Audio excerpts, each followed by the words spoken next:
आसंता 17 तारिख में पुरी श्रीमंदिर परिक्रमा प्रकल्प लोकार्पित हेब ताहाकु नै राज्य सारा उत्सवर माहौल। एक क्रम में जाजपुर जिला धर्मशाला ब्लॉक समस्त पंचायत रे अर्पण रथ परिक्रमा करी विभिन्न गाँव अक्षत एवं गुआ संग्रह करा जायतला। सेगुड़िकु पंचायत स्तर में महजूद रखा जायतला। ए अक्षत एवं गुआ को आज एक स्वतंत्र रथ विभिन्न पंचायत परिक्रमा करी संग्रह करा जायछि। एही क्रम में धर्मशाला ब्लॉक भालुखाई स्थित जगन्नाथ मंदिर परिचालना कमिटी पक्षर स्वतंत्र व्यवस्था करा जायछि। मंदिर परिसररू एक स्वतंत्र रथ प्रथम पर्यायर 13 नंबर जोन समस्त पंचायत अभिमुखे बाहरी 45 गोटी पंचायत अक्षत संग्रह करा जाय ए मंदिर रे रखा जिवा लागि व्यवस्था करा जायछि। रथ बाहरिवा समय मंदिर परिसर में शह शह जगन्नाथ प्रेमी सामिल होइथिले। नाम संकीर्तन एवं घंट नादरे आध्यात्मिक परिवेश सृष्टि होइथिला। धर्मशाला ब्लॉक अध्यक्ष प्रभात कुमार बलवंत राय, वरिष्ठ नेता जलधर महांती, विधायकों प्रतिनिधि निर्मल प्रधान समेत मंदिर परिचालना कमिटीर समस्त सभ्य एवं स्थानीय नेतृमंडली एक कार्यक्रम में सामिल होइथिले। ब्यूरो रिपोर्ट, सूर्यास्त न्यूज। जलधर महांती, जिला परिषद 14 नंबर।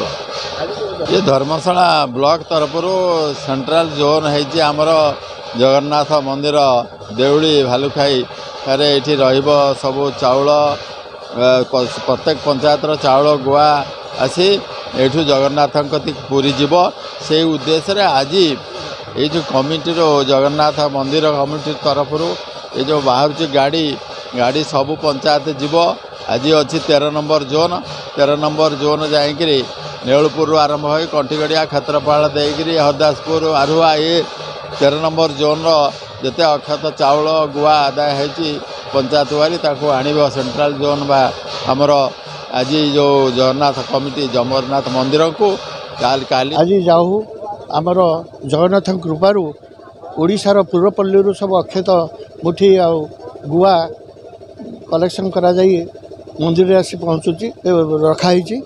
बर्तमान आम मंदिर धर्मशाला निर्वाचन मंडलीर समस्त पंचायत को जाई आज से आमर गोटे आनी एठी आमे रखिबू। तापर एठू गोटे धार्य तारीख रे आमर जीव पुरी, किंतु एठी 17 तारीख दिन एठी भव्य प्रोग्राम हम लोक भक्त मैंने 10-15 हजार भक्त ये आमर एलईडी जहाँ सरकार कार्यक्रम अच्छी मंदिर कार्यक्रम अच्छी एलईडी स्क्रीन माध्यम ये प्रसारण हो।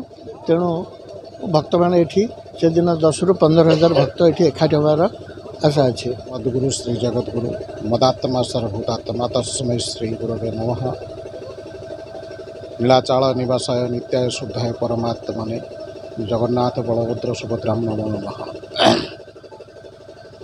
यही जो कार्यक्रम चली जगन्नाथ भालुखाई जगन्नाथ मंदिर परिसर रे यह एक सुदीर्घ योजनाबद्ध आकार रे विशाल आकार करा जाउछि। जगन्नाथ 24 बेश सहित जगन्नाथ परिक्रमा एवं प्रति पंचायत रे जगन्नाथ जो परिक्रमा अभियान दीर्घ वर्ष धरिकी ये परिक्रमा सारा ओडिशा रे केबे हेई नथिला, किंतु सरकार दृष्टि गोचर को आसवा पर एबेकार जो परिक्रमा जनमानस को अति आंदोलित करिछि एवं प्रत्येक मठ मंदिर एक आलोड़न प्रक्रिया आरंभ हो जाइछि।